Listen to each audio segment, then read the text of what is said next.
Government higher secondary school.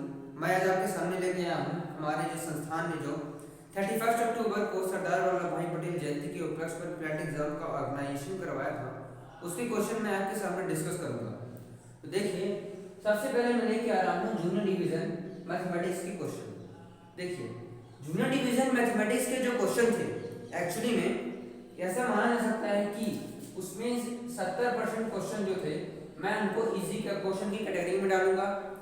अगले 15% question को मैं मॉडरेट कैटेगरी में डालूंगा एंड अगले 15% क्वेश्चन को मैं टफ कैटेगरी में डालूंगा। तो ओवरऑल देखा जाए कि जो आपका ये पेपर था मैथमेटिक्स का जूनियर डिवीजन का, ओवरऑल इजी पेपर था। कुछ क्वेश्चन टफ थे, कुछ क्वेश्चन मॉडरेट थे। तो इस प्रकार से मैंने क्वेश्चन को उनकी कैटेगरी में बांटा। तो चलिए हम डिस्कशन स्टार्ट करते हैं। अपने सामने फर्स्ट क्वेश्चन क्या है, देखिए जो हमारा मैथमेटिक्स का पेपर था उसमें फर्स्ट क्वेश्चन था कि हमें निकालना था, उस क्वेश्चन में 9 की पावर 4 दिया हुआ था। आप अपने पेपर में देख सकते हैं कि 9 की पावर 4 दिया हुआ है और पूछा है कि आप बताइए कि 9 की पावर 4 का इकाई अंक क्या होगा, अर्थात यूनिट डिजिट क्या होगा। तो इसको जैसे निकालने के लिए क्या करेंगे, देखिए यहाँ पे 9 की पावर 4, इसका मतलब ये है कि आप इसको कैसे लिख सकते हैं, आप इसे लिख सकते हैं 9 गुणे 9 गुणे 9 गुणे 9, 4 बार 9 का मल्टीप्लाई, 9 की पावर 4 है, इसका मतलब 4 बार 9 का मल्टीप्लाई करेंगे। तो देखिए आप 4 बार 9 का मल्टीप्लाई करेंगे तो यहाँ पर बेसिकली इकाई अंक क्या होगा, यहाँ से जो नंबर आएगा इकाई अंक क्या होगा।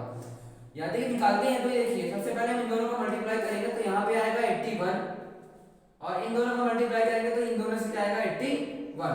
अच्छा, तो देखिए हमें क्या निकालना है टेस्ट में, इकाई अंक अर्थात यूनिट डिजिट। इसका मतलब तो ये है कि पूरे को मल्टीप्लाई करना एक टाइम वेस्ट होगा। इसकी यूनिट डिजिट का मल्टीप्लिकेशन जो आएगा वही पूरे अंक का यूनिट डिजिट होगा। इसीलिए पूरे का हम मल्टीप्लाई नहीं करेंगे, अपने समय को बचाएंगे और इस प्रकार हम निकाल सकते हैं कि पहले क्वेश्चन में यूनिट क्या होगा 1। तो आपके सामने फर्स्ट क्वेश्चन का आंसर क्या हो जाएगा, आपके सामने फर्स्ट। देखिए अब हम बढ़ते हैं अगले प्रश्न की ओर। अगले प्रश्न में अपने से बोला गया था कि 2 नंबर क्या है, 2 नंबर है, 2 संख्याएं। अब वो 2 संख्याएं जो हैं वो कुछ अनुपात में दी हुई थी। वो 2 संख्याएं किस प्रकार दी हुई थी, अनुपात में दी हुई थी। क्या अनुपात था उनका, उन 2 संख्याएं का अनुपात था। मैं डिस्कस कर रहा हूँ आपके सामने प्रश्न क्रमांक 2। तो देखिए 2 संख्याएं थी, मान लेते हैं एक संख्या x है और दूसरी संख्या जो है वो क्या है, y है। 2 नंबर क्या है, रेशियो में है। तो हम क्या लिख सकते हैं कि x/y क्या रेशियो में है, 5:3, 5:3 में है। अर्थात कि ये जो 2 संख्याएं हैं वो क्या हो जाएंगी, x/y बराबर क्या लिख सकते हैं हम, 5:3। अच्छा, यहाँ से एक इक्वेशन बन जाएगी, वो इक्वेशन होगी 3x बराबर 5y। क्या किया मैंने, क्रॉस मल्टीप्लिकेशन किया, y को इधर भेज दिया, 3 को इधर भेज दिया। तो यहाँ से क्या आ जाएगा 3x बराबर 5y। तो यहाँ से क्या लिख सकते हो, आप लिख सकते हो x बराबर 5/3y। इक्वेशन नंबर क्या हो जाएगा, फर्स्ट हो जाएगा। चलिए इसी क्वेश्चन में आपको दूसरी कंडीशन दी हुई है। दूसरी कंडीशन क्या दी हुई है, दूसरी कंडीशन दी हुई है कि 2 संख्याएं जो हैं उनके बीच का अंतर, उनका डिफरेंस कितना है, 18। तो इक्वेशन नंबर 2। अच्छा, अब देखिए अपने सामने क्वेश्चन में क्या आ गया, एक इक्वेशन, 2 इक्वेशन है और 2 वेरिएबल है x y। तो निकाल सकते हैं आप आंसर। क्या करेंगे आप, इसमें x की वैल्यू उठाकर इस वाले में रख देंगे। तो यहाँ से क्या आ जाएगा 5/3y माइनस y बराबर 18। चलिए आप इसको सॉल्व करिए। तो यहाँ से क्या आएगा, ये एलसीएम लीजिए, 3 को इधर भेज दिए, 3 को इधर भेज दिए। तो क्या आ जाएगा, यहाँ से 3y हो जाएगा बराबर 18 3 18 × 3 हम क्या करेंगे, क्या आ जाएगा 8 फिर 24 और ये 2, यहाँ से आ जाएगा 54। तो यहाँ से हो जाएगा ये 54। तो चलिए ये हो जाएगा 2y बराबर 54 और यहाँ से y बराबर क्या हो जाएगा 27। तो आपका पहली संख्या क्या आ गई, 27। अच्छा, अब y ये आ गया तो x के निकाल सकते हैं ना, इस इक्वेशन में, इस समीकरण में डाल दीजिए y का मान। तो इस समीकरण में हम y का मान डालेंगे तो क्या हो जाएगा, x बराबर 5/3 गुणे y का मान कितना है 27। तो डाल दिए 27। तो यहाँ से क्या आ जाएगा 45। किस प्रकार आएगा, 3 × 3 3 9 27, 9 5 45। तो आपके सामने इस प्रश्न में 2 संख्याएं कौन कौन सी आ गई, एक आ गई 45 और y बराबर क्या आ जाएगा 27। तो ये था अनुपात वाला क्वेश्चन। जब कभी भी ऐसे क्वेश्चन आएंगे तो हम क्या करेंगे बेसिकली उनके साथ हम तो सबसे पहले हमने इसमें क्या किया था, हमने सबसे पहले इक्वेशन नंबर 1 बनाई पहली कंडीशन से, फिर हमने बनाई इक्वेशन नंबर 2 दूसरी कंडीशन से। तो देखिए अब हम बढ़ते हैं नेक्स्ट क्वेश्चन की ओर। नेक्स्ट क्वेश्चन में भी अपने को क्या दिया हुआ है, एक समीकरण दिया हुआ है और उस हिसाब से हमें y का मान निकालना है। तो समीकरण क्या दिया हुआ है अपने सामने, इक्वेशन क्या दी हुई है अपने को, दिया हुआ है 7y + 4 क्या दिया है इस क्वेश्चन में, चलिए लिखते हैं। तो अपने को दिया हुआ है 7y + 4 डिवाइड बाय y + 2 बराबर -4/3। तो यहाँ से अपने से पूछा है कि y का मान क्या होगा। मेरे ख्याल से बहुत ही असाधारण, बहुत ही साधारण क्वेश्चन था। साधारण क्वेश्चन को था इक्वेशन दी हुई है और y का मान निकालिए, बहुत आसान है। चलिए सॉल्व करते हैं। इसको क्रॉस मल्टीप्लाई करिए, क्रॉस मल्टीप्लाई करेंगे तो क्या आएगा, यहाँ से ये हो जाएगा 21y फिर ये +12। चलिए इसको उधर मल्टीप्लाई करिए, क्या जाएगा यहाँ से -4 -8। y वाले टर्म को एक साथ ले जाइए और कांस्टेंट वाले टर्म को एक साथ ले जाइए, तो इसको इधर लेके आएंगे। यहाँ पे देखिए माइनस है, तो ये अब जब इधर आएगा तो प्लस में हो जाएगा। तो 21y + 4y कितना हो जाएगा, 25y। अच्छा यहाँ पर क्या ये +12 है, उधर जाएगा तो -12 हो जाएगा। -8 -12 कितना होगा, हो जाएगा -20। तो यहाँ से y बराबर हो जाएगा -20/25। तो ये वैल्यू मान क्या आ जाएगी यहाँ से y का -4/5। तो ये था आपके सामने प्रश्न क्रमांक 3। काफी साधारण क्वेश्चन था। चलिए अब नेक्स्ट क्वेश्चन की ओर बढ़ते हैं। अगला क्वेश्चन है प्रश्न क्रमांक 4। उसमें भी हमको कुछ दिया हुआ है, उस हिसाब से हमें किसी का मान निकालना है। तो देखिए प्रश्न में क्या दिया हुआ है अपने सामने, क्वेश्चन में अपने को दिया हुआ है, मैं डिस्कस कर रहा हूँ आपके सामने प्रश्न क्रमांक 4। यहाँ से देखिए x² + y² + xy का मान प्रश्न में दिया है 1। अच्छा और क्या दिया हुआ है, और अपने को दिया हुआ है x + y = 2। पूछा क्या है प्रश्न में अपने से प्रश्न में पूछा है उसने कि x y का मान बताइए। चलिए ठीक है, कोई दिक्कत नहीं है। अब यहाँ पर देखिए कुछ ध्यान से देखिएगा, x² + y² + xy। आपको कुछ ऐसा नहीं लग रहा कि x + y का होल स्क्वायर है, क्यों ऐसा बोल रहा हूँ। अच्छा x + y का होल स्क्वायर पता होगा ना, सबको पता होना चाहिए। क्या होता है, x + y का होल स्क्वायर होता है x² + y² + 2xy। तो चलिए देखिए अब x + y का मान में दिया हुआ है, इसका मतलब दोनों साइड क्या कर लीजिए, स्क्वायर कर लीजिए। दोनों साइड स्क्वायर करेंगे तो क्या हो जाएगा, यहाँ से ये हो जाएगा आपके सामने x² + y² + 2xy बराबर 4। ठीक है, अपने को मान किसका दिया होगा, x² + y² + xy। यहाँ पर क्या है 2xy। तो एक काम कर लेते हैं, हम इसको तोड़ लेते हैं। तोड़ने का मतलब क्या है कि हम 2xy को क्या करेंगे, उसको हम लिख सकते हैं xy + xy।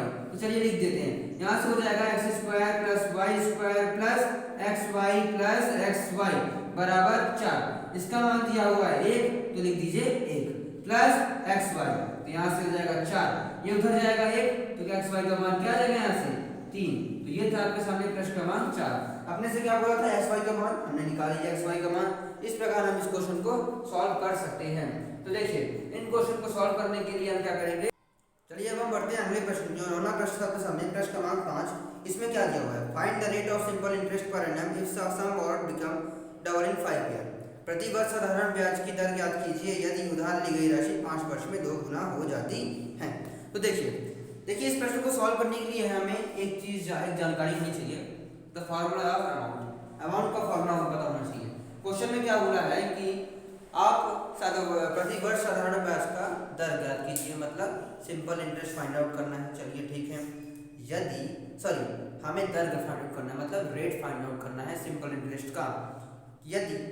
यदि उधार ली गई राशि 5 वर्ष में 2 गुना हो जाती है, यदि sum borrowed become double in 5 year. देखिए अमाउंट का फॉर्मूला आपको पता होगा।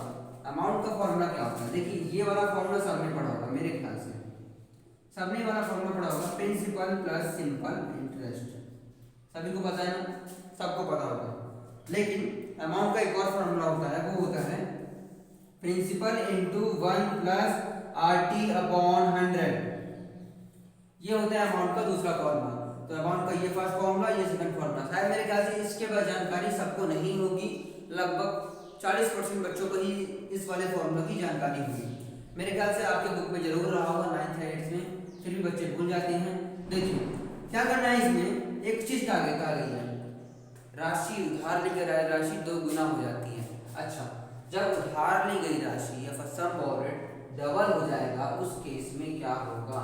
उस केस में प्रिंसिपल बराबर सिंपल इंटरेस्ट हो जाएगा।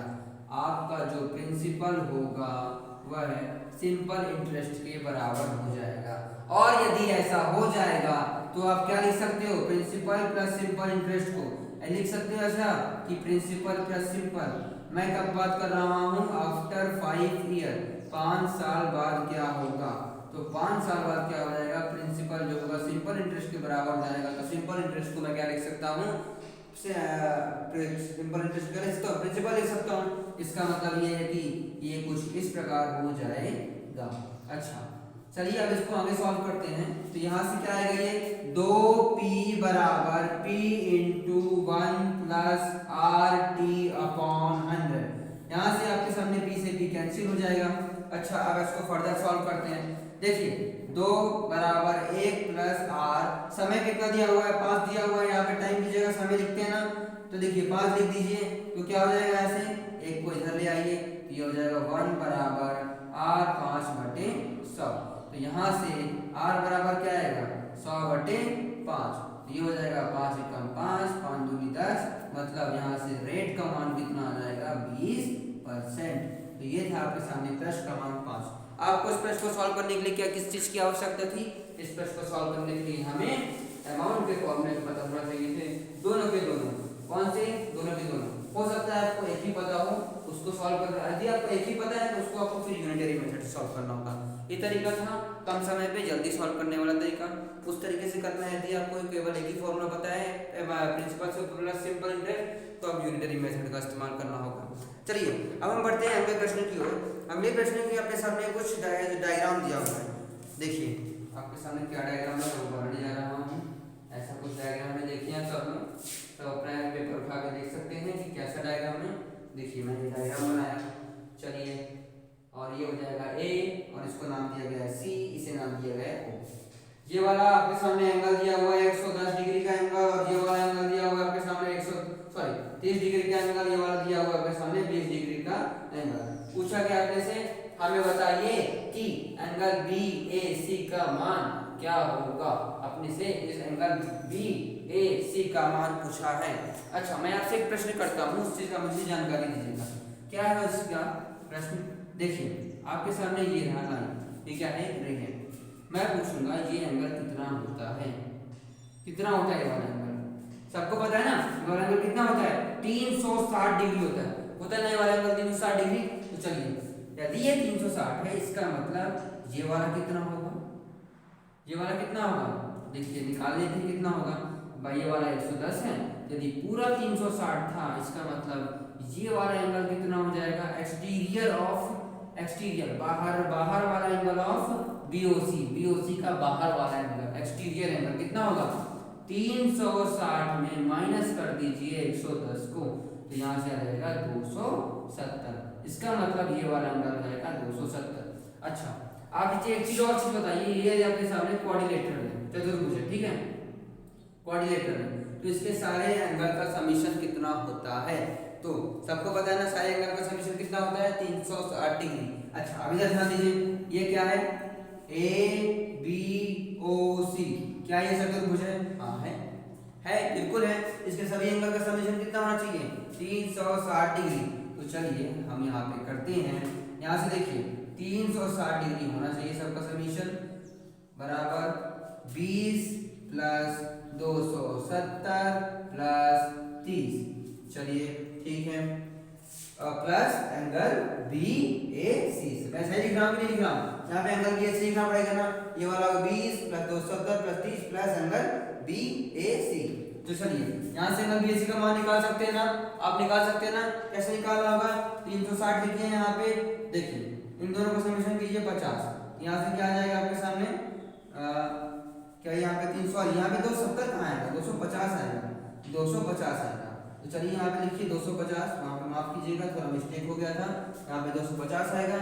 ये कितना होगा? 20 प्लस 30 50, तो पूरा हो जाएगा 300 plus angle B A C. तो यहाँ से एंगल बी ए सी का मान क्या आ जाएगा?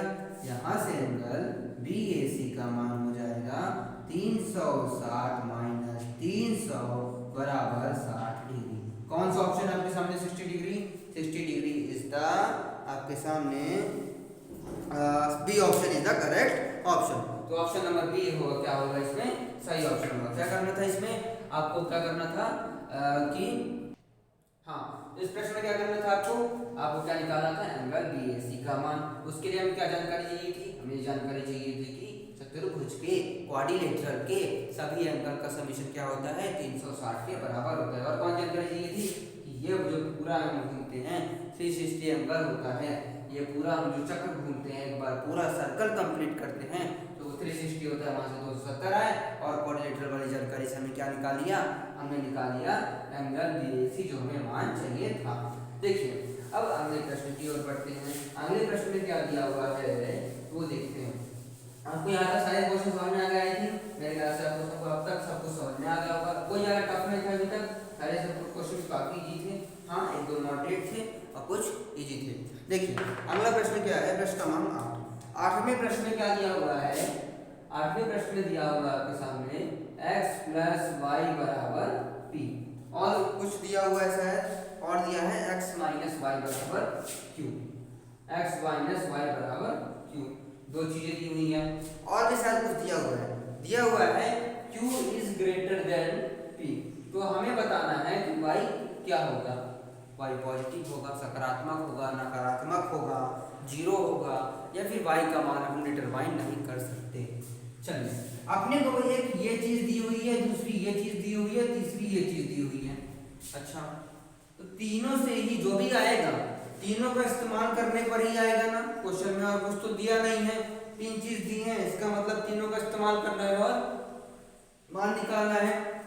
तो चलिए, q का मान क्या है? x - y, और p का मान क्या है? x + y। तो रख दीजिए, यहां से क्या हो जाएगा? x - y is greater than x + y। मैंने q ग्रेटर देन p किया है, ये देखिए ये रहा, ठीक है। यहां से क्या हो जाएगा? x - x is greater than 2y। चलिए, 0 इज ग्रेटर देन 2y, तो यहां से क्या हो जाएगा? y इज लेस देन 0, अर्थात y 0 से कम है। इसका मतलब y क्या है? निगेटिव है, नकारात्मक है। तो आपके सामने ये रहा प्रश्न क्रमांक 8। इस क्वेश्चन को सॉल्व करने का यही तरीका। चलिए अब हम बढ़ते हैं अगले प्रश्न की ओर। अगले प्रश्न में पूछा है इनमें से सबसे कम कौन है? लीस्ट कौन है? अच्छा, कुछ दिया हुआ है 25 मीटर प्रति सेकंड, फिर दिया आपके सामने 1560 मीटर प्रति मिनट। आई थिंक ये क्या दिया हुआ है? वेलोसिटी दी हुई है, वेग दिया हुआ है सभी में। अच्छा, एक काम करते हैं कि हमें लीस्ट निकालने के लिए सबको एक ही रूप में परिवर्तित करना होगा। सबको एक ही रूप में परिवर्तित करना होगा। पहला आपका मीटर पर सेकंड में है, तो एक काम करते हैं सबको मीटर पर सेकंड में कन्वर्ट कर लेते हैं। चलिए, आपका ए ऑप्शन है, ए ऑप्शन क्या है? 25 मीटर प्रति सेकंड। अच्छा, सभी को क्या करेंगे? मीटर प्रति सेकंड में परिवर्तित करेंगे। दूसरा ऑप्शन क्या दिया है? 1560 मीटर प्रति मिनट। क्या दिया? बी नंबर दिया हुआ है 1560 मीटर प्रति मिनट। अच्छा, मैं क्या ऐसे लिख सकता हूँ मीटर पर मिनट को? डिवाइड भी होता है ना, सेकंड से यहाँ पे मीटर पर सेकंड लिखा हुआ है तो मीटर अपॉन सेकंड लिख सकता हूँ ना। तो चलिए, यदि मैं ऐसा लिख सकता हूँ तो ऊपर तो मीटर है, नीचे हमें सेकंड में परिवर्तित करना होगा। तो एक मिनट में कितने सेकंड होते हैं?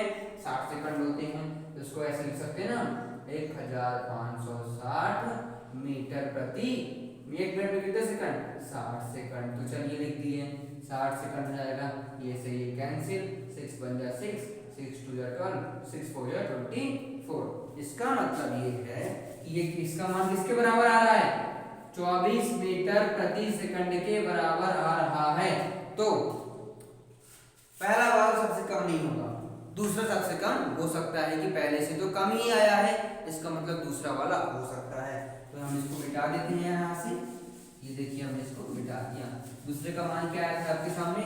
दूसरे का मान आया था 24 मीटर प्रति सेकंड। चलिए, दूसरा वाला आ गया। अब हम सॉल्व करेंगे सी नंबर। सी नंबर में क्या है? 86.4 किलोमीटर प्रति घंटा। 86.4 किलोमीटर प्रति घंटा लिखा हुआ है, मतलब अपॉन घंटा लिख सकते हैं, अपॉन घंटा लिख सकते हैं ना, अपॉन आवर लिख सकते हैं ना। तो देखिए, अच्छा ये लिखा हुआ है तो क्या मैं इसको ऐसे लिख सकता हूँ, 86.4 को ऐसे लिख सकता हूँ? हाँ बिल्कुल लिख सकता हूँ। पॉइंट हटाया मैंने, पॉइंट हटाया ना, यहाँ से पॉइंट हटाया तो नीचे क्या आ जाएगा, 10 आ जाएगा। 1 किलोमीटर में कितने मीटर होते हैं बताइए? 1 किलोमीटर में कितने मीटर होते हैं? क्यों कर रहे हैं मीटर? क्योंकि हमें मीटर प्रति सेकंड में कन्वर्ट करना है। तो 1 किलोमीटर में कितने मीटर होते हैं? 1000 मीटर होते हैं। तो चलिए हमने लिख दिया 1000 मीटर।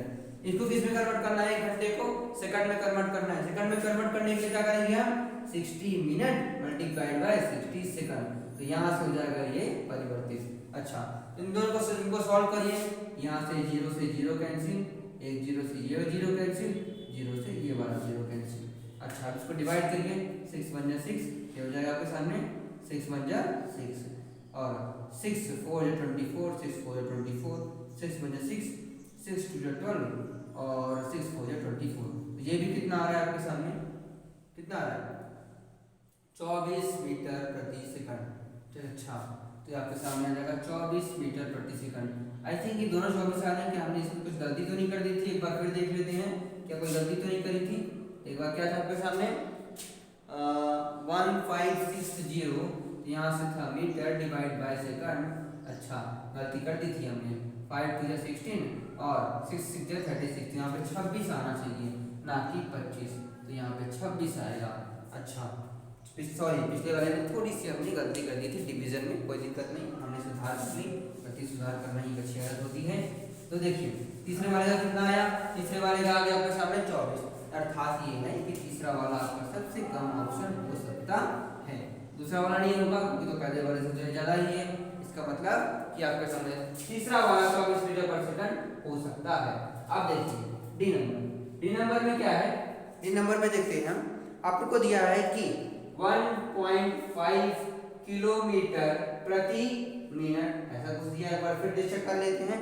हाँ सही, बिल्कुल सही दिया हुआ है। 1.5 किलोमीटर प्रति मिनट। इसको किस में परिवर्तित करना है? 1 मीटर प्रति सेकंड में परिवर्तित करना है। तो हम क्या करेंगे यहाँ पर? यहाँ पे हम कर देंगे 1.5। 1 किलोमीटर में कितने मीटर? 1000 मीटर। अच्छा, इसको 1.5 को मैं 1/10 लिख सकता हूँ, डिवाइड बाय 10 लिख सकता हूँ ना, लिख दिए। चलिए इसको मैंने मीटर में परिवर्तित कर लिया, नीचे दिया था मिनट में, मिनट को सेकंड में परिवर्तित करने के लिए हम क्या करेंगे? 60 सेकंड लिख देंगे। तो ये से ये कैंसिल, ये से ये कैंसिल। अच्छा, 3 2 जा 6, 3 5 जा 15, 2 1 जा 2, 2 5 जा 10। तो ये क्या आ जाएगा आपके सामने? ये हो जाएगा 25 मीटर प्रति सेकंड। देखिए सबसे कम कौन सा है? C option is the correct option, क्योंकि सी ऑप्शन में जो वेग है, वेलोसिटी है, वो सबसे कम है। तो प्रश्न में से पूछा भी यही था कि निम्न में से सबसे कम कौन सा है। हमने क्या किया? सभी को एक ही रूप में परिवर्तित कर लिया और फिर कंपेयर कर लिया, आंकलन कर लिया कि सबसे कम कौन सा है। चलिए अब हम आगे बढ़ते हैं अगले प्रश्न की ओर। अगले प्रश्न में क्या दिया हुआ है? X Y are the whole number. Whole number पता है ना क्या होता है? 0 से जो शुरू होते हैं अनंत तक जाते हैं वो होल नंबर कहलाते हैं। तो उसने क्या बोला है? X Y are the whole number, और अपने को कंडीशन दी हुई है कि y की पावर x बराबर 96383 and y is greater than x। और क्या दिया हुआ है? x का जो है, x का मान क्या हो सकता है आपके सामने? 1 से 4 के बीच में हो सकता है। इसका मतलब ये है कि x का मान या तो 2 हो सकता है या तो 3 हो सकता है, क्योंकि प्रश्न में क्या बोला है? x जो होगा वो होल नंबर होगा और y क्या होगा? Whole number. यदि x का मान 1 से 4 के बीच में, इसका मतलब ये है x का मान या तो 2 हो सकता है या तो 3 हो सकता है। और ये कंडीशन दी हुई है और ये कंडीशन दी हुई है। अच्छा, इसको सॉल्व करने के लिए कि ये किसी की पावर में आ जाए तो हम क्या करेंगे? यहाँ पर हम क्या करेंगे? बेसिकली यहाँ पर देखिए हम इसका लेंगे एलसीएम। तो देखिए हम इसका एलसीएम लेना स्टार्ट करते हैं। 2 से तो होगा नहीं क्योंकि लास्ट में और नंबर है। 3 से हो सकता है, डिवाइड करके देख लेते हैं। 3 6 जा 18, फिर 3 5 जा 15, 3 6 जा 18, 3 1 जा 3। चलिए कोई दिक्कत नहीं यहाँ। फिर 3 2 जा 6, 3 1 जा 3, 3 8 जा 24, 3 7 जा 21। चलिए ये भी कोई दिक्कत नहीं है। 3 7 जा 21, 3 2 जा 3, 3 9 27। ओ ये तो अपना बहुत ही जाना पहचाना नंबर आ गया। अर्थात अब आगे आने वाले सब टर्म क्या होंगे, 3 से डिवाइड होंगे। 729 पता ना किसका होता है, देखिए इसका होता है, अभी आप देख लीजिए। 3 2 जा 6, 3 4 जा 12, 3 3 जा 9। बहुत बढ़िया। फिर यहाँ से 3 8 जा 24, 3 1 जा 3, यहाँ तक भी कोई दिक्कत नहीं। तो चलिए अगला क्या होगा, 3 2 जा 6, 3 7 21, और यहाँ पे क्या हो जाएगा 3 9 जा 27, 9 को हम ले चलते 3 इंटू 3। अर्थात यहाँ से 1 2 3 4 5 6 7 8 9, 3 की पावर 9।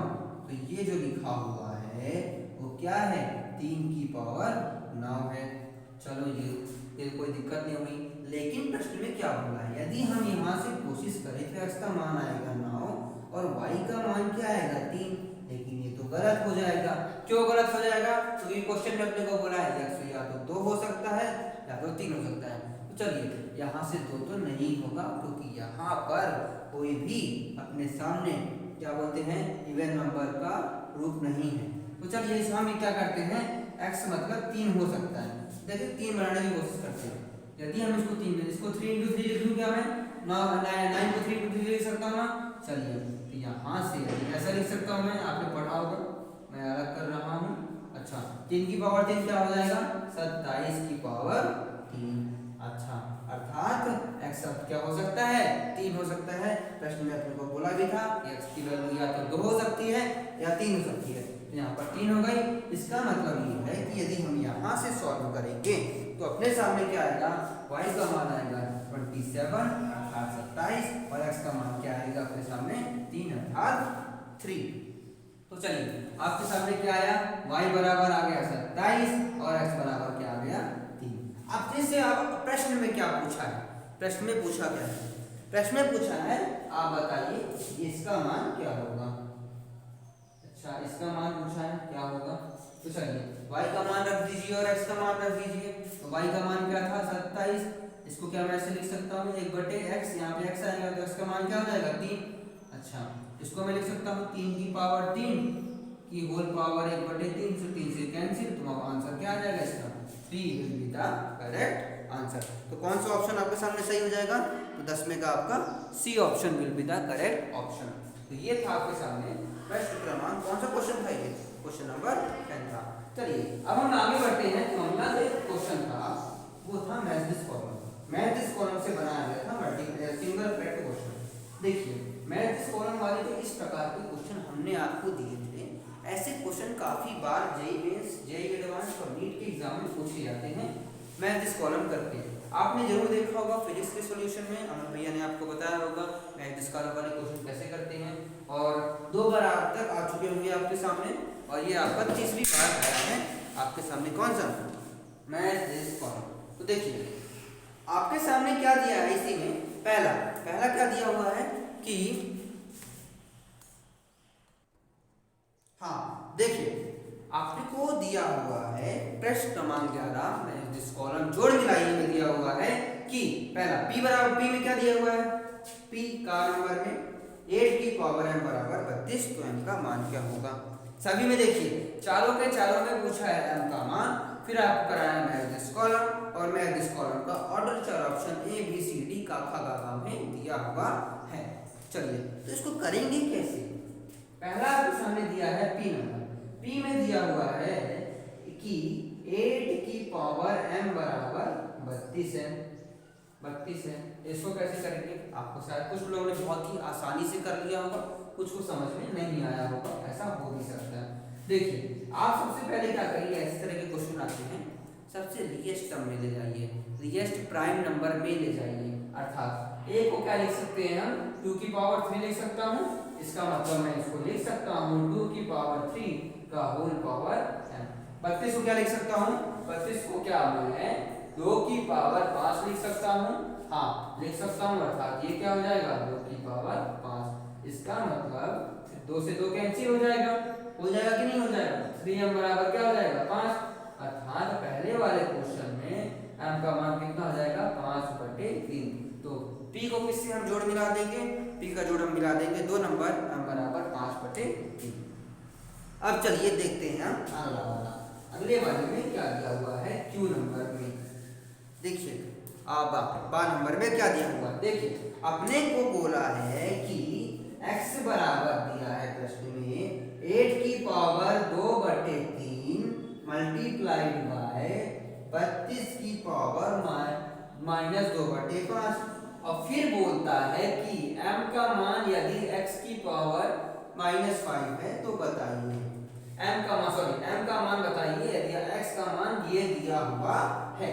तो चलिए हम इसको पहले सिंपलीफाई करते हैं, अर्थात सॉल्व करते हैं। देखते हैं क्या आता है। देखिए अपने को दिया है 8 की पावर दिस एंड 32 की पावर दिस। अब मैंने अभी तक आपको क्या बताया था पिछले प्रश्न में, लीस्ट प्राइम नंबर में ले जाइए। हमेशा किसी भी नंबर को उनके प्राइम नंबर के मल्टीपल में लिखिए, वहां से आपको आसानी होगी क्वेश्चन को सिंपलीफाई करने में, क्वेश्चन को सॉल्व करने में। तो चलिए 8 को मैं क्या लिख सकता हूँ, अभी आपको बताया था 2 की पावर 3 लिख सकता हूँ, बताया था ना मैंने। तो यहाँ पे क्या हो जाएगा 2 की पावर 3 की होल पावर 2/3। अच्छा 32 को क्या लिख सकता हूँ, 32 को लिख सकता हूँ मैं 2 की पावर 5। इसका मतलब क्या हो जाएगा यहाँ से 2 की पावर 5 की होल पावर -2/5। यहाँ तक सबको समझ में आ गया। मैंने 32 को क्या लिखा, 32 को मैंने लिखा है 2 की पावर 5 और 8 को लिखा है 2 की पावर 3। तो यहाँ से 3 से 3 कैंसिल, 5 से 5 कैंसिल।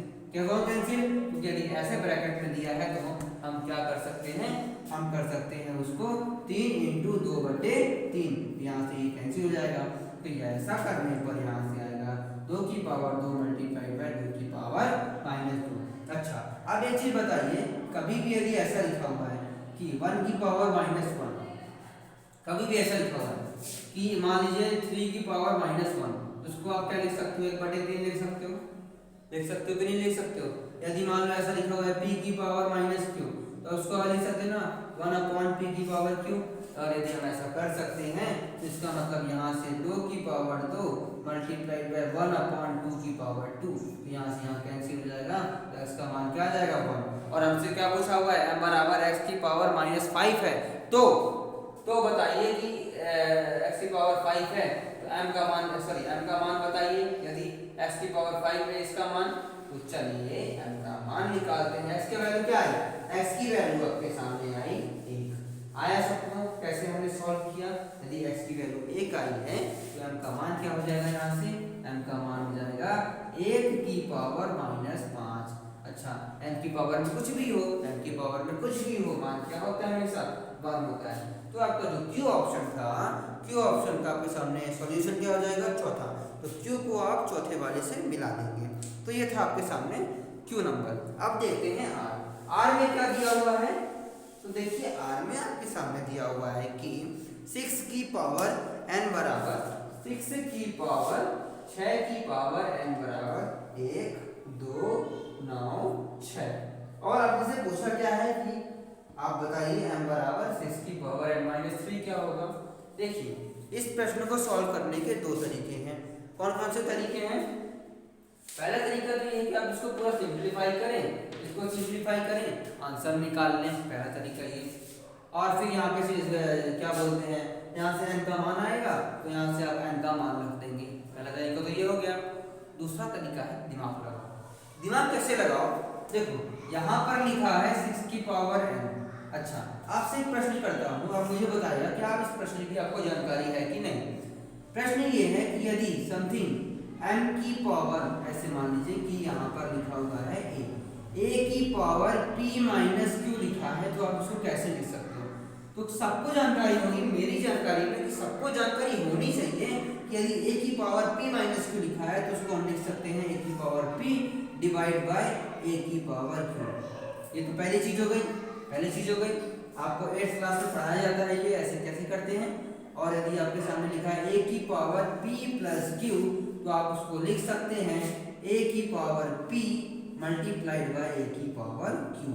यदि यहाँ पर प्लस होता है तो आप इसको क्या कर देते हैं, मल्टीप्लिकेशन में कर देते हैं बेस सेम करके, और यदि माइनस में होता है तो उसको डिवाइड में कर देते हैं। तो ये जानकारी सबको होनी चाहिए थी। चलिए जिसको ये जानकारी थी उसके लिए ये प्रश्न बहुत ही ज़्यादा आसान था। वो क्यों था?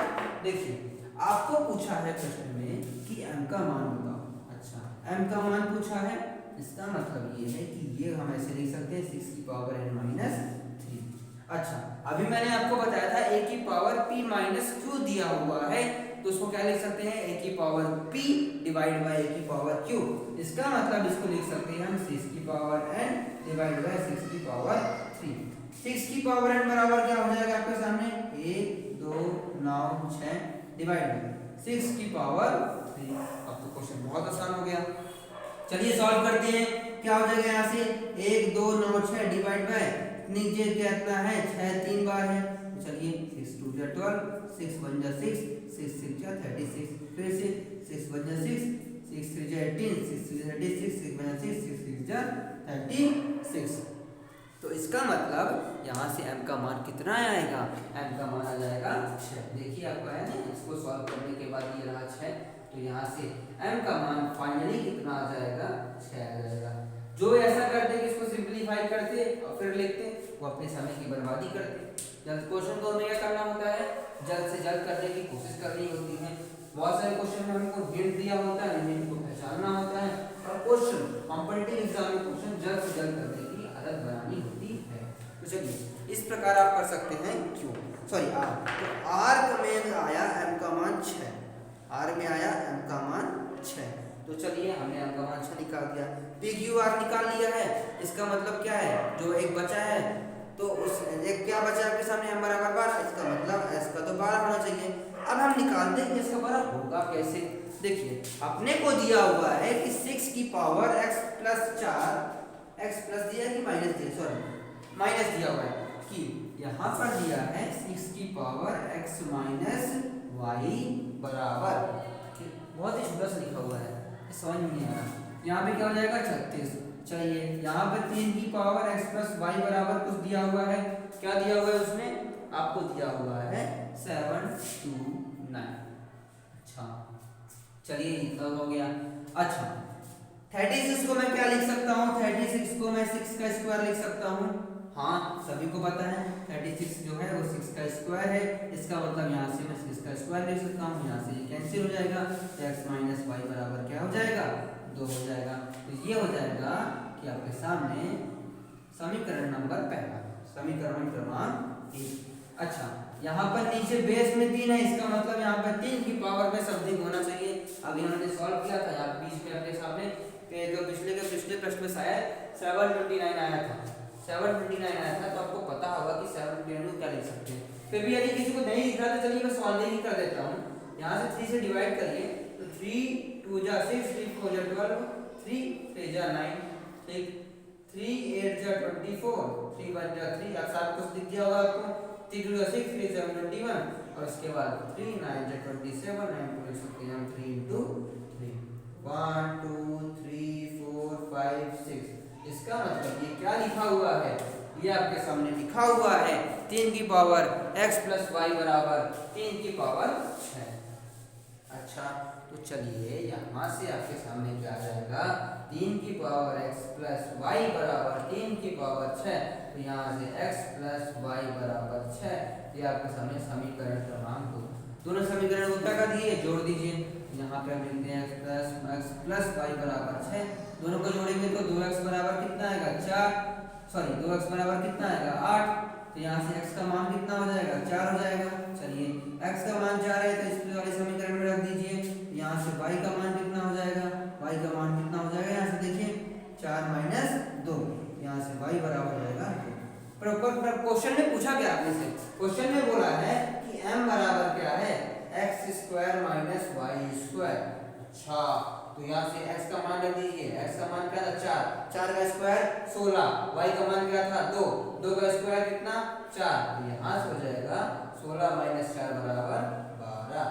अर्थात हमने क्या कहा था, एक बचा ऑप्शन m बराबर 12, इसका मतलब क्या हो जाएगा, इसका मान क्या हो जाएगा 12। चलिए अब हम बढ़ते हैं नेक्स्ट क्वेश्चन की ओर। अगला क्वेश्चन क्या है आपके सामने, ये भी अनुपात वाला क्वेश्चन है, अभी अपने सामने आ चुका है पहले भी। यहाँ पर दिया हुआ है x रेशु y बराबर क्या दिया प्रश्न में 3 रेशु 7 है। चलिए कोई दिक्कत नहीं, x रेशु y क्या दिया हुआ है अपने सामने 3 रेशु 7 दिया है। इसका मतलब क्या है कि अपने से बहुत ही प्यारी चीज दी हुई है। यहाँ पे यदि ऐसा दिया है तो क्या मैं x को 3 के मान सकता हूँ और y को 7 के मान सकता हूँ? आपने 7th क्लास में पढ़ा होगा, यदि x y दिया है तो आप उसको x को 3 के मान सकते हैं और y को 7 के मान सकते हैं। तो चलिए यदि ऐसा है, प्रश्न देखिए बहुत इजी है। इस 7th का क्वेश्चन मैं आपको बता रहा हूँ, 7th क्लास में बच्चे पढ़ते हैं तो बहुत ज़्यादा ये क्वेश्चन है। मेरे हिसाब से 100% बच्चों से एक प्रश्न बनना चाहिए था। यहाँ से क्या हो जाएगा, x की जगह पे देखिए अपने से पूछा क्या है, अपने से पूछा है कि 7x plus 3y divide by 9x minus 3y का मान बताइए। तो चलिए x का मान रखिए यहाँ पर 7 इंटू 3 के y का मान रखिए, y के क्या हो जाएगा आपके सामने 3 इंटू 7 के डिवाइड बाय 9x का मान रखेंगे तो 3 के और y का मान रखेंगे तो 3 इंटू 7 के। ठीक है, यहाँ पे आपको समझ में आ गया होगा। चलिए सॉल्व करते हैं। तो यहाँ से क्या आएगा 21 के प्लस 21 के डिवाइड बाय क्या हो जाएगा अपने सामने 27 के 27 ये 21 के आया कि नहीं आया। यहाँ पे x का मान रखा था हमने, यहाँ पर y का मान रखा था और यहाँ पे x का मान, यहाँ पे y का मान सब सही रखा है ना। देखिए प्रश्न में भी अपने सामने क्या यही दिया हुआ है, हाँ चलिए यही दिया हुआ है, यहाँ से रेशो निकालना है। तो चलिए निकालते हैं। ये क्या हो जाएगा 6 और ऊपर आएगा 42। चलिए कोई दिक्कत नहीं है। यहाँ से क्या आ जाएगा 6 बन जाए 6 से बन जाए 42, अर्थात इस प्रश्न का रेशो कितना आ जाएगा 7:1 will be the correct option. चलिए आपके सामने इस प्रश्न का रेशो क्या, हाँ चलिए अब हम आगे बढ़ते हैं। अगला प्रश्न क्या है अपने सामने, अगला क्वेश्चन है क्वेश्चन नंबर 30। इसमें बोला है कि कॉस्ट प्राइस ऑफ 20 पेन का जो कॉस्ट प्राइस है वो 15 पेन के सेलिंग प्राइस के बराबर है। 20 पेन का जो कॉस्ट प्राइस है वो 15 पेन के सेलिंग प्राइस के बराबर है। इसका मतलब ये है कि उसने 20 पेन खरीदी, जितने पैसे में उसने 20 पेन खरीदी थी 15 पेन बेच के वो उतना पैसा कमा लिया। इसका मतलब क्या हो रहा है, उसको प्रॉफिट हो रहा है, लाभ हो रहा है। अच्छा, क्या प्रश्न में आप मुझे ये बताइए, ये दिया हुआ है कि कॉस्ट प्राइस कितना है पेन का, नहीं दिया। सेलिंग प्राइस कितना है, नहीं दिया। तो ऐसे प्रश्न को करने के लिए हम हमेशा क्या करते हैं कि cost price of each pen हम क्या मान लेते हैं 1 रुपीज मान लेते हैं कि हर पेन कितने रुपए की है, 1 रुपए की है। चलो ठीक है, मतलब ये है कि उसने हर पेन 1 रुपए में खरीदी। ठीक है, हर पेन कितने में खरीदी, 1 रुपए में खरीदी। बेची कितने में नहीं पता। उसने बोला कि 20 पेन जितने रुपए में खरीदता है, 20 पेन जितने में खरीदता है उतने ही पैसे में उतना पैसा कमाने के लिए वो 15 पेन बेचता है मात्र। मतलब 5 पेन कम बेची और उतना ही पैसा कमा लिया, अर्थात उसको लाभ हो रहा है। तो क्या करना है, तो देखिए यदि हर पेन 1 रुपए की है, इसका मतलब ये है कि यदि 20 पेन कितने रुपए की मिलेंगी, 20 रुपए की मिलेंगी, मिलेगी नहीं मिलेगी। इसका मतलब उसने 15 पेन बेच के कितने रुपए कमाए, 20 रुपए कमाए 20 रुपए, अर्थात कि अब उसने एक पेन कितने रुपए में बेची, 20/15 में बेची। समझ में आया। अब उसने एक पेन कितने में खरीदी, 1 रुपए में खरीदी थी। अब उसने एक पेन कितने रुपए में बेची, 20/15 में, अर्थात यहाँ से 4/3 में। तो अब यहाँ पर समझने की वाली बात ये थी कि हम ऐसे क्वेश्चन में क्या करते हैं कि कॉस्ट प्राइस क्या मान लेते हैं पेन का, 1 मान लिया। 20 पेन कितने रुपए में आएंगी, फिर यदि हर पेन का कॉस्ट प्राइस 1 है तो 20 पेन कितनी में आएंगी, 20 रुपए में। तो उसने क्या क्वेश्चन में क्या बोला है, 20 पेन का कॉस्ट प्राइस बराबर 15 पेन का सेलिंग प्राइस। इसका मतलब ये है कि 15 पेन 20 कितने रुपए कमा रहा है, 20 रुपए कमा रहा है। एक पेन कितने रुपए में बेच रहा है इस बार, वो 4/3 में। पहले कितने में खरीदा था, 1 रुपए में। तो लाभ कितना होगा, तो देखिए हम लाभ निकालने के लिए क्या करते हैं, डिफरेंस, कितना लाभ हुआ है ना, याद है ना, difference divide by initial into 100। तो यहाँ से आ जाएगा 1/3 इंटू 100 बराबर, यहाँ से क्या आएगा ऑप्शन में 100/3 इज द करेक्ट ऑप्शन। उसको इतने % का लाभ हुआ। आप इसको ऐसे भी लिख सकते हो, आई थिंक क्वेश्चन में आपका शायद इस प्रकार लिख के दिया हुआ है 33.1 33 1/3% ये आपका रहा आंसर। समझ में आ गया आपको किस प्रकार करना है। आप हर पेन का कॉस्ट प्राइस क्या मान लोगे, 1 मान लोगे, उस प्रकार आप आगे फर्दर प्रोसीड कर सकते हैं। तो ये था क्वेश्चन में प्रश्न क्रमांक। तो चलिए हम स्टार्ट करते हैं अगले क्वेश्चन की ओर। अगला क्वेश्चन क्या है इसमें, 10 boys and 20 girls can complete a job in 10 days. 10 boys और 20 गर्ल्स किसी जॉब को 10 दिन में कंप्लीट कर लेते हैं। और क्या बोला उसके बाद, in how many days can a boy and a girl complete it. प्रश्न में बोला क्या है, ये थोड़ा ना समझने वाला प्रश्न था। उसमें लिखा हुआ है कि 10 बॉयज जो हैं वो किसी काम को 10 दिन में कंप्लीट करते हैं। वहीं यदि इस काम को 10 दिन में कंप्लीट करने की बात आए तो 20 लड़कियों को करना पड़ता है।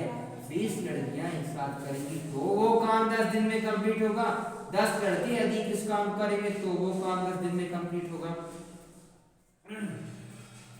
तो इससे प्रश्न पूछा है, यदि एक लड़का एक लड़की दोनों साथ मिलकर उस काम को करने की कोशिश करें तो कितने दिन लग जाएंगे। ऐसा नहीं लगता इस क्वेश्चन को देखिए में क्षमता पूछ रहा है कि 10 बॉयज 10 दिन में कर रहे हैं, 20 लड़कियां 10 दिन में कर रही हैं। तो क्षमता पूछ रहा है इस क्वेश्चन में। देखिए निकालते हैं इसमें है क्या, क्या रॉकेट साइंस है क्या इसमें, नहीं रॉकेट साइंस तो नहीं है। अब देखिए यहाँ पे लिखा है कि 10 बॉयज, ध्यान से देखिएगा मैं लिख रहा हूँ, 10 बॉयज किसी काम को कितने दिन में करते हैं, अपने सामने 10 डेज में करते हैं, है ना। 10 बॉयज किसी काम को 10 दिन में करते हैं। अच्छा अब यहाँ पर क्या हम क्या लिख सकते हैं कि एक बॉयज 1 बॉयज को यदि उस काम को करना होता तो कितने दिन लग जाएंगे।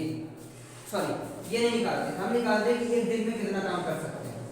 ठीक है, तो एक दिन में यदि उस काम को करना हुआ तो 10 लड़कों की क्षमता क्या होगी, एक बॉयज 10 लड़कों की क्षमता क्या होगी, 1/10 होगी कि नहीं।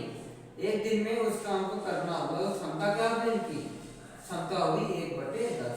मतलब 10 बॉयज इस काम को 10 दिन में कंप्लीट कर रहे हैं तो यदि एक दिन में वो कितना काम खत्म कर पाएंगे, उस काम का 1/10 हिस्सा ही कर पाएंगे।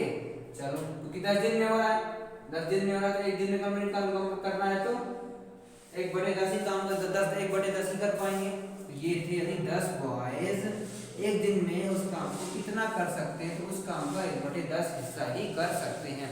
अब मैं आपसे पूछ रहा हूं कि एक लड़के को यदि उसी काम को कराया जाए, तो वह उस काम का कितना हिस्सा एक दिन में करेगा।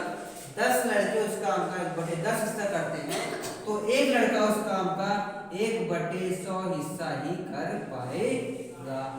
चलिए यहाँ तक आपको समझ में आ गया। तो ये था क्षमता ऑफ एक लड़के की क्षमता, एक लड़के की कैपेसिटी उस काम को एक दिन में करने की। यहाँ पर क्या था, 1 डे में करना है। कितने दिन में करना है, 1 डे में करना है। चलिए अब ये हो गया बॉयज का। अब हम देखते हैं गर्ल्स की बारी। गर्ल्स में क्या है, देखिए 20 लड़कियां जब उस काम को करती हैं तब जाके वो 10 दिन में कंप्लीट होता है। 20 लड़कियां उस काम को एक दिन में कितना कर सकती हैं, मतलब उस काम का 1/10 हिस्सा ही कर सकती हैं। कर सकती कि नहीं कर सकती, एक दिन में वो 20 लड़कियां उस काम का कितने दिन में कितना हिस्सा कंप्लीट कर सकती हैं, 1/10 कर सकती हैं। यदि 20 लड़कियां उस काम का 10 दिन में करती हैं तो उस काम का कितना हिस्सा एक दिन में कर पाएंगे, 1/10 हिस्सा कर पाएंगे। इसका मतलब एक लड़की, यहाँ 20 लड़कियां थी ना, तो एक लड़की को उस एक लड़की को यदि को काम कराया जाए तो कितना काम खत्म होगा। तो एक लड़की को यदि इस काम को कराना है तो यहाँ पे 1/200 हिस्सा ही होता है। तो यहाँ पर 20 लड़कियां कर रही हैं तो उस काम का 1/200 हिस्सा ही खत्म हो पाएगा। और हमसे क्वेश्चन में क्या बोला है कि कितने दिन लग जाएंगे यदि एक लड़का और एक लड़की उस काम को साथ मिलकर करे तो। अच्छा तो क्या करते हैं, दोनों की क्षमता को ऐड कर लेते हैं। ये तो क्या था, एक दिन का था, क्या था, एक दिन। तो चलिए ये रही लड़का का क्षमता और ये रही लड़की का क्षमता। यहाँ से क्या हो जाएगा आपके सामने, यहाँ से हो जाएगा 3/200 हो जाएगा कि नहीं हो जाएगा। तो ये था आपके सामने जब एक लड़का और एक लड़की उस काम को, यहाँ पे आपको दिख रहा है कि नहीं दिख रहा, नहीं दिख रहा क्या, चलिए आप कहीं और लिख देता हूँ, यहाँ तक आपको समझ आ गया। मैं ऊपर यहाँ मिटा रहा हूँ, ठीक है, समझ, यहाँ मिटा रहा हूँ। तो चलिए ये हो गया आपके सामने जब वन बॉय और एक गर्ल, वन बॉय और एक गर्ल उस काम को करते हैं तो उस काम का 3/200 हिस्सा साथ कंप्लीट कर पाते हैं। अच्छा, ये जो था एक दिन का, अब उसने क्या बोला कितने दिन लग जाएंगे, तो एक दिन का ये रहा, कितने दिन लग जाएंगे तो इसको इधर भेज दो।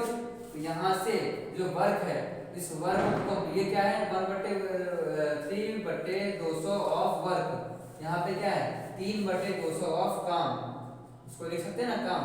तो इस वो जो ये काम है, एक काम बराबर क्या हो जाएगा, यहाँ से एक काम बराबर क्या हो जाएगा 200/3 डेज, 200/3 दिन। तो यहाँ से आपके सामने क्या आ जाएगा, वन वर्क बराबर 200/3 दिन। इसका मतलब यदि एक लड़का और एक लड़की इस काम को करना चाहे तो कितने दिन लग जाएंगे, डिवाइड कर लीजिए यहाँ से 6 3 18, 6 3 18, यहाँ से 2/3।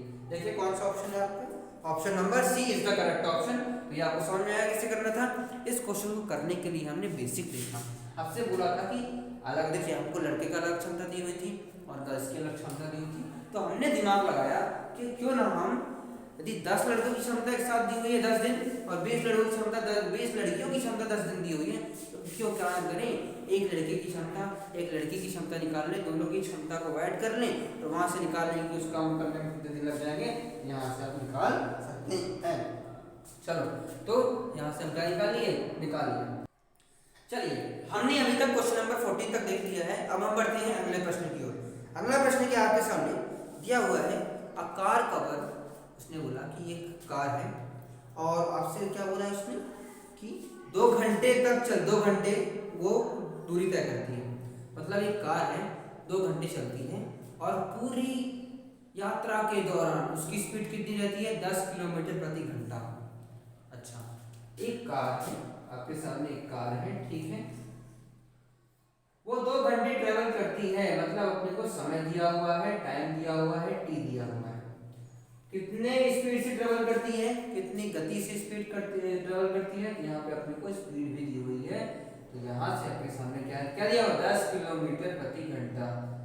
चलिए, डिस्टेंस का फॉर्मूला क्या होता है, डिस्टेंस का फॉर्मूला आई थिंक सबको पता होना चाहिए। यहाँ से डिस्टेंस का फॉर्मूला क्या होता है, डिस्टेंस बराबर होता है स्पीड इनटू टाइम। आपको पता है ना, टाइम, स्पीड इनटू टाइम होता है डिस्टेंस का फॉर्मूला।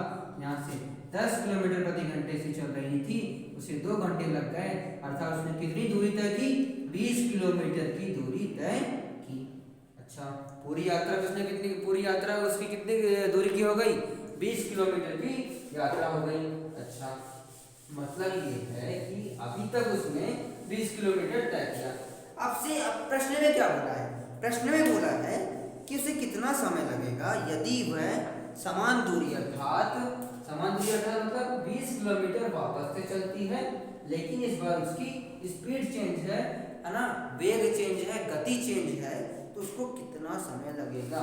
तो देखिए, इस बार उसने क्या बोला है कि आपकी जो वेग है, वेलोसिटी है, वो 20 किलोमीटर प्रति घंटा हो गई है। पहले कितनी थी, 10 थी, इस बार कितनी हो गई, 20 किलोमीटर प्रति घंटा हो गई। अपने से पूछा है कि इस बार कितना समय लगेगा। देखिए, अभी हमने पढ़ा है कि डिस्टेंस बराबर क्या होता है, डिस्टेंस बराबर होता है स्पीड इनटू टाइम। डिस्टेंस बराबर क्या होता है, स्पीड इनटू टाइम। अच्छा, तो यहाँ से टाइम बराबर क्या हो जाएगा, यहाँ से टाइम बराबर हो जाएगा डिस्टेंस अपॉन स्पीड। लिख सकते हैं ना, डिस्टेंस अपॉन स्पीड लिख सकते हैं। यहाँ से देखिए, डिस्टेंस ट्रेवल करना है उसको 20, इस बार गति दी हुई है 20, अर्थात उसको 1 घंटा लगेगा। तो देखिए आपके सामने 1 घंटा कौन सा ऑप्शन है, ऑप्शन नंबर ए। तो option number A is the correct option here. तो ये था आपके सामने प्रश्न क्रमांक 15। चलिए हम आगे बढ़ते हैं अगले क्वेश्चन की ओर। अगला क्वेश्चन क्या है आपके सामने, क्वेश्चन नंबर 16। क्वेश्चन नंबर 16 में अपने को शेडेड रीजन का एरिया दिया हुआ है। शेडेड रीजन क्या है, देखिए जो मैंने यहाँ पे गोदा हुआ है, ये जो गोदा हुआ एरिया है वो शेडेड रीजन है। अच्छा, ये सेमी सर्कल है, सेमी सर्कल है, क्वेश्चन में आपने लिखा हुआ है कि ये एक सेमी सर्कल है, आधा वृत्त है। अच्छा, और अपने को दिया है OE बराबर 7। यदि OE बराबर 7 है, O सेंटर है और ये सेमी सर्कल है, इसका मतलब OE क्या है? रेडियस है। क्या हो जाएगा ये? OE is the radius of semi circle. अच्छा, OE 7 है, वो रेडियस, इसका मतलब OD बराबर 7 हो जाएगा। हो जाएगा कि नहीं हो जाएगा? अच्छा, इसका मतलब OC बराबर 7 हो जाएगा और OA बराबर 7 हो जाएगा, क्योंकि सबके सब रेडियस होंगे, ये सब रेडियस होंगे ना। OB बराबर 7, OA बराबर 7, OE बराबर 7, OD बराबर 7, OC बराबर 7 हो जाएगा। चलिए, ये तो समझ में आ गया, यहाँ तक कोई दिक्कत नहीं होगी। अपने से पूछा क्या है क्वेश्चन में? अपने से पूछा है कि आपको बताना है एरिया ऑफ POQR का एरिया क्या होगा। अपने से क्वेश्चन में पूछा है कि POQR का एरिया क्या होगा। अपने सामने रेडियस दिया हुआ है क्वेश्चन में, ठीक है, रेडियस माने, ठीक है, रेडियस दिया है और अपने को क्षेत्रफल निकालना है, क्षेत्रफल निकालना है, ठीक है। और यहाँ पे एक और चीज देखिए, OE परपेंडिकुलर टू OD है, OE परपेंडिकुलर टू OD है, मतलब ये 90 डिग्री एंगल है, ये वाला 90 डिग्री एंगल है, इसका मतलब ये राइट एंगल ट्रायंगल हो जाएगा। और अपने से दिया है OC परपेंडिकुलर टू AB, इसका मतलब ये भी 90 डिग्री एंगल है। चलिए, तो ये जितनी इंफॉर्मेशन दे दी ना अपने को, बहुत दे दी है। अपने को निकालना है POQR। अच्छा, पूरे सेमी सर्कल का एरिया क्या होता है? पूरे सेमी सर्कल का एरिया हो जाएगा 1/2 पाई r स्क्वायर। पता था आपको? पूरे सर्कल का एरिया आपको पता है ना, पाई r स्क्वायर एरिया होता है। इसका मतलब ये कि सेमी सर्कल क्या हो जाएगा? 1/2 पाई r स्क्वायर। अच्छा, ये था पूरे सेमी सर्कल का एरिया। देखिए, मैं आप लिखना सिखाऊंगा आपको। मैं लिख सकता हूँ क्या? 44 शेडेड पार्ट का एरिया, ये। अच्छा, इसे 44 लिख सकता हूँ। अच्छा, बाकी खाली का लिखते हैं। खाली कैसे लिखेंगे? सबसे पहले इस ट्रायंगल को लिखो। मैं देखिए अब लिखने जा रहा हूँ एरिया ऑफ ट्रायंगल, क्षेत्रफल लिखूंगा मैं यहाँ पर OED का प्लस, फिर मैं लिखूंगा क्षेत्रफल OCB का। चलिए, ऐसा करने पे एक चीज ध्यान दीजिएगा, जब मैं यहाँ पर OED का क्षेत्रफल लिखा, यहाँ पर POQR एक बार आया, फिर जब मैंने OCB का लिखा, फिर से PQR एक बार आया। इसका मतलब दो बार एरिया ऐड हो रहा है। इसका मतलब यहाँ से क्या है कि आप क्षेत्रफल क्या कर दो, POQR का माइनस कर दो, तो ये आपका आ जाएगा इसके बराबर। अच्छा, अब हम लिखते हैं, यहाँ से हो जाएगा 1/2 22/27। पाई के मान क्या होता है? 22/27। रेडियस कितना है? 60 × 7 बराबर 44। अच्छा, OED का एरिया कैसे लिखोगे? OED राइट एंगल ट्रायंगल था, इसका मतलब 1/7 × 7 लिख सकता हूँ, 1/2 base into height. OE base हो जाएगा और हाइट क्या हो जाएगा? OD हो जाएगा। यहाँ से लिख सकता हूँ मैं 1/2 7 मल्टीप्लाइड बाय 7। अच्छा, OCB का लिखना है मुझे, OCB यहाँ पे देखिए बेस कितना है? 7, हाइट कितनी है? 7। यहाँ से इसको लिख सकते हैं हम 1/2 7 multiplied by 7 minus area of triangle POQR। चलिए, ये हो गया। अब यहाँ से सॉल्व करते हैं, 7 से 7 कैंसिल हो जाएगा, ये हो जाएगा 11। 11 से 1 जा 77। चलिए, यहाँ से हो जाएगा 44। अच्छा, इन इसको ऐड करिए और इसको ऐड करिए तो क्या हो जाएगा आपके सामने? ये 49 के बराबर आएगा। आया कि नहीं आएगा? नहीं आया समझ में? करिए add. 49 divide by 2, 49 divide by 2 आएगा 7 7 49। 49 divide by 2 plus 49 divide by 2 क्या आएगा? 49 के बराबर आएगा। ऐसा मैंने कहा, देखिए 49 divide by 2 plus 49 divide by 2 क्या हो जाएगा? तो 49 के बराबर हो जाएगा। यहाँ से माइनस कर दीजिए एरिया इसका POQR का। चलिए, इन दोनों को जोड़िए, इसको जोड़िए, तो देखिए ये माइनस में है, तो एरिया तो क्षेत्रफल में नेगेटिव तो होता नहीं है। इसका मतलब क्षेत्रफल उठाकर आप इधर ले आइए, इधर साइड ले आइए, तो यहाँ से हो जाएगा एरिया ऑफ आपके सामने POQR का क्षेत्रफल बराबर, दोनों को जोड़ेंगे तो कितना आएगा? 3 और 1 93 आएगा ना, -77। अच्छा, इन दोनों को आप सेपरेट कीजिए, तो यहाँ से आएगा 6 और 1/16। तो तो देखिए कौन सा ऑप्शन सही है, क्या 16 ही आ रहा है कि नहीं आ रहा है, एक बार फिर आप देख लीजिए।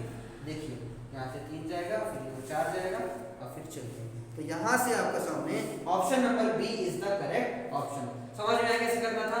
देखिए हमें क्या करना था कि जब पूरा अपने सामने सेमी सर्कल दिया हुआ था, अर्धवृत्त दिया हुआ था, उसका एरिया हमने टुकड़ों में लिखना सीखा।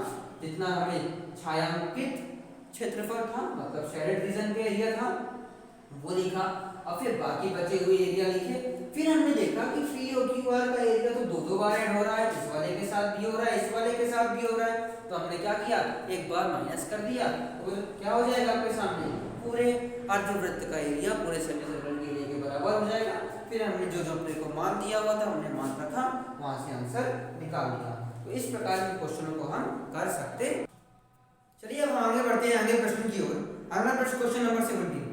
मेरे हिसाब से ये क्वेश्चन लिटिल टफ था।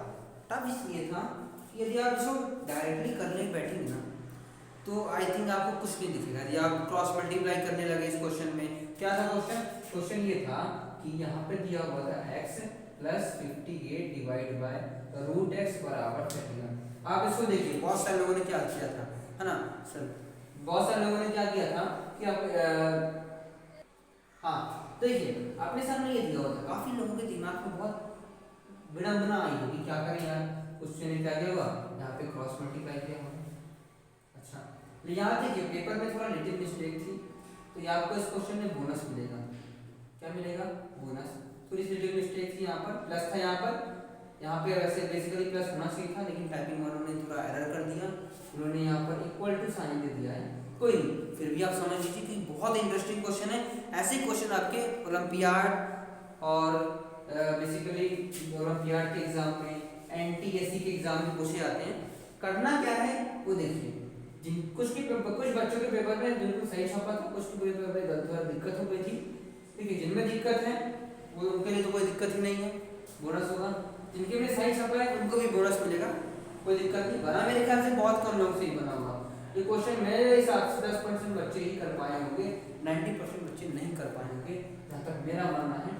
देखिए सभी ने क्या किया होगा कि क्रॉस मल्टीप्लाई किया होगा, इसको बनाया होगा x प्लस 58 बराबर 31 रूट x। फिर यहाँ से होगा दिमाग पकड़ा गया होगा उनका, वो क्या करे होंगे, यहाँ पे बहुत सारे स्क्वायर करे होंगे, ज़्यादा इंटेलिजेंट बच्चे होते बहुत सारे, फिर अलग अलग तरीके से क्यूब रूट बनाए, स्क्वायर रूट बनाए होंगे इसको, फिर यहाँ पे स्क्वायर रूट आ जाएगा, फिर इसको उल्टा करेंगे, बहुत दिक्कत भी होगी।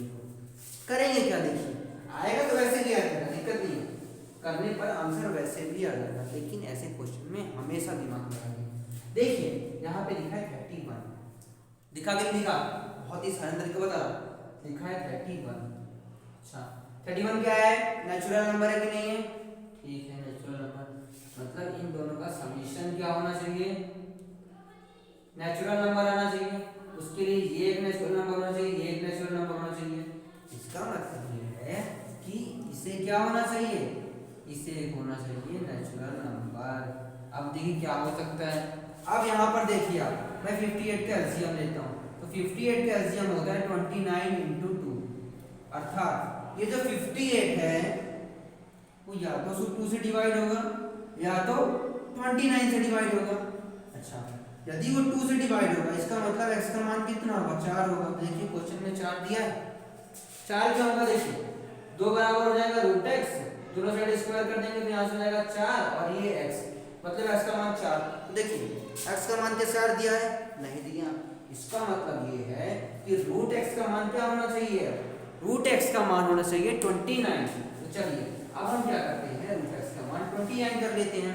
क्यों करते हैं, क्योंकि यहाँ पर अपने को नेचुरल नंबर दिया था, दोनों का समेशन नेचुरल नंबर होना चाहिए, इसका मतलब इससे भी एक नेचुरल नंबर होना चाहिए, तो हमने देखा ये नेचुरल नंबर होना चाहिए।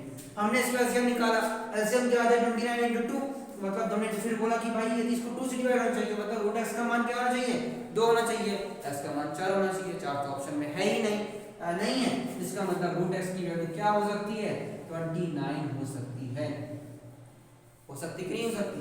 चलिए दोनों साइड स्क्वायर कर दीजिए, स्क्वायर कर देंगे हम दोनों साइड, तो यहाँ से क्या आएगा, 29 का स्क्वायर क्या होता है, बताइए 900 से कम होता है और 800 से ज़्यादा होता है, लेकिन 900 से कम 800 से ज़्यादा एक ही ऑप्शन है, फोर्थ ऑप्शन, इसका मतलब 841 द करेक्ट आंसर। था ना बहुत आसान क्वेश्चन।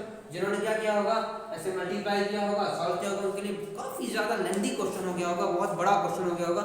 आया तो उनका भी होगा, लेकिन उनका टाइम बहुत कंज्यूम होगा।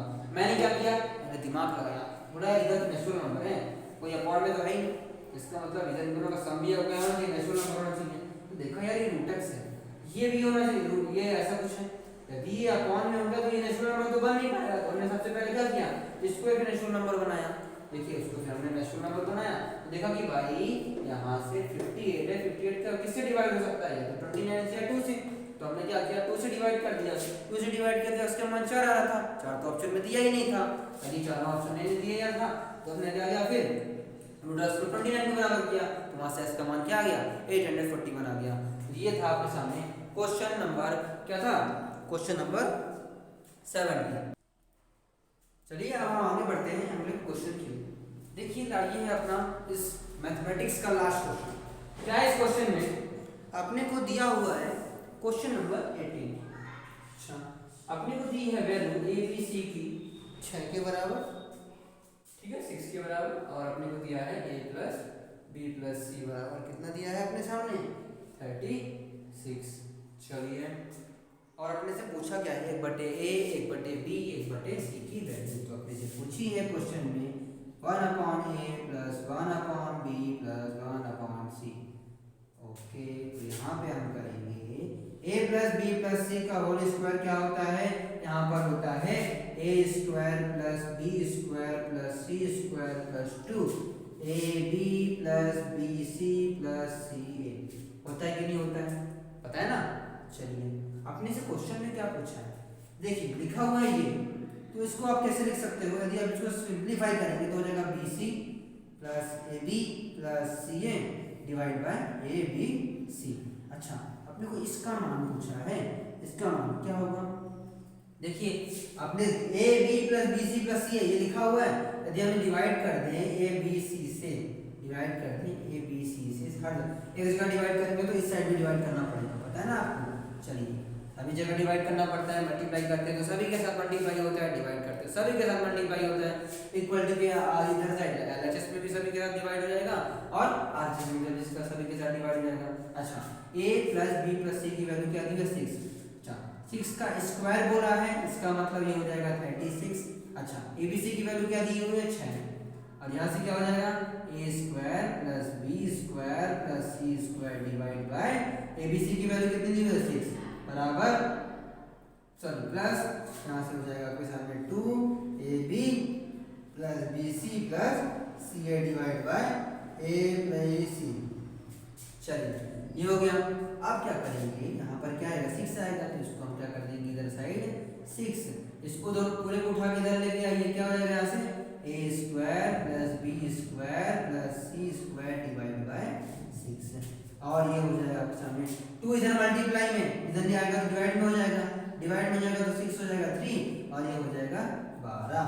तो यहाँ से हो जाएगा आपके सामने ab plus bc plus ca divide by abc।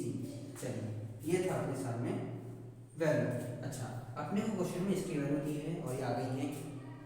अब ये बताइए 3 में हम कुछ माइनस कर रहे हैं, 3 में क्या कर रहे हैं हम, कुछ माइनस कर रहे हैं, और ये क्या लिखा है, a square plus b square plus c square, तीनों क्या है, ऐड हो रहे हैं, तीनों क्या ऐड हो रहे हैं, और तीनों की नंबर का मल्टीप्लिकेशन, तीनों के नंबर का मल्टीप्लिकेशन 6 के बराबर दिया, इसका मतलब ये 0 तो होगा नहीं, इसीलिए इसकी वैल्यू 3 तो नहीं होगी, 3 से तो कम ही होगी।